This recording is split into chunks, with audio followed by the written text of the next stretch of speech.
All right, we're moving into 1 Samuel chapter 21 is where we're at today. So David's been exiled from Israel. Saul has put a hit on him.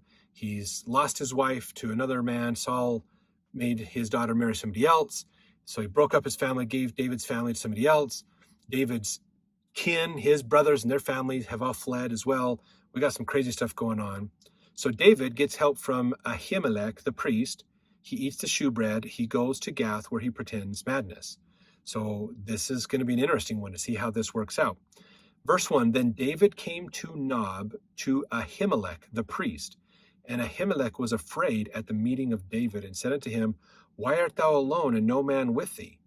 So Ahimelech knows the might of David and realized this dude is like slaying tons of Philistines. He is a feared leader in the Israelite army. This guy knows what to do. He's not an unskilled person when it comes to war.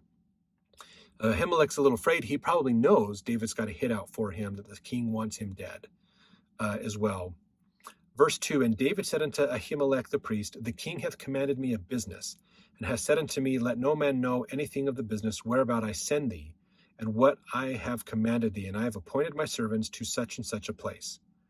Now therefore, what is under thine hand? Give me the 5 loaves of bread in mine hand, or what there is present. So maybe Ahimelech doesn't know then that David has a hit out for him. He believes now that David's just on errand from the king. So maybe there isn't as much communication between the king and the prophets based upon verse 2. But now David's going, what is this under your hand? You have some bread. I need to commandeer the bread, basically.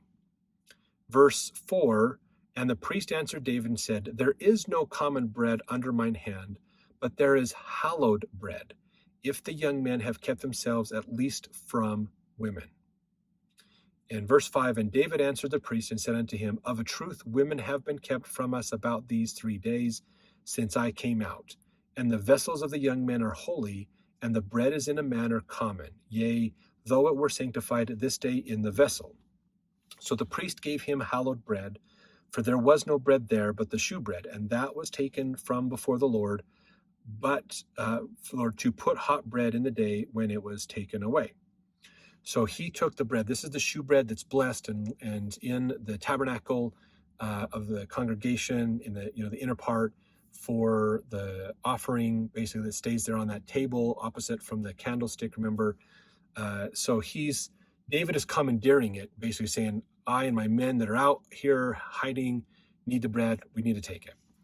Now, this is interesting because this story is actually referenced by Jesus himself. So this is really interesting. David's partaking of the shewbread, which was reserved only for the priests, was technically a violation of the Mosaic law. Jesus, however, used this incident to show that in times of dire necessity, a breach of the ritual law was not a sin. As Paul said, the letter killeth, but the spirit giveth life. So understanding here, it's important to realize that while we look at this, okay, yes, the bread is sanctified, it is holy. It shouldn't be used for anything else under normal circumstances. But if someone is going to die because they don't get bread, then give them the bread. The life of the person is helping them to live is more important than the offerings, basically, that they're used for. So it's not necessarily, well, it's technically a sin to give somebody else the bread. Jesus said it wasn't necessarily a sin because it was saving his life.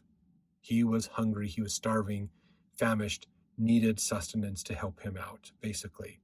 So an important point that, again, certain laws of God, higher laws, are when 2 laws come into conflict, the higher law is the one that you follow, basically. Very important point for us. So an important thing for us to think about, even when we think about the Master Mahan principle from the book of Genesis, life is important and it shouldn't come before stuff. Stuff shouldn't be more important than life.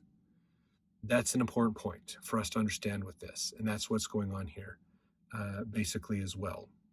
So very, very important principle. Okay, in fact, if you have comments or thoughts on this, put it in the comments section. I'd love to hear your comments and thoughts of what do you think about this paradox, this challenge that's going on here that we learn about, this principle. Now, verse 7. Now a certain man of the servants of Saul was there that day, detained before the Lord. His name was Doeg, an Edomite, the chiefest of the herdmen that belonged to Saul. So this is a guy who is a herdsman. He's herding the king's sheep. He happens to be out here dealing with the prophets. Maybe he's offering a sacrifice. Maybe he's there for something else or grazing in an area. Verse 8, and David said unto Ahimelech, and is there not here under thine hand spear or sword? For I have neither brought my sword nor my weapons with me, because the king's business required haste. So he's going, do you have a sword or a spear? I had to leave on such an errand. It was so quick to get out to do what the king has asked of me. I forgot to grab my weapons, so can I borrow yours? Basically. Verse 9, and the priest said, the sword of Goliath the Philistine, whom thou slewest in the valley of Elah, behold, it is here wrapped in a cloth behind the ephod. If thou wilt take that, take it, for there is no other save that here. And David said, there is none like that, give it me. So they kept the sword of Goliath, which is probably a pretty big, heavy sword. They kept it wrapped up. They kept it. It was probably a symbol of war. It was a symbol of what David had done for Israel to save them. So they kept it to tell the story, to have that as a symbol of what was going on, basically.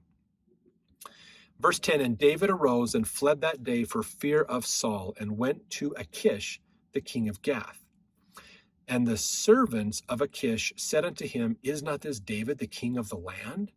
Did they not sing one to another of him in dances, saying, Saul has slain his thousands, and David his tens of thousands?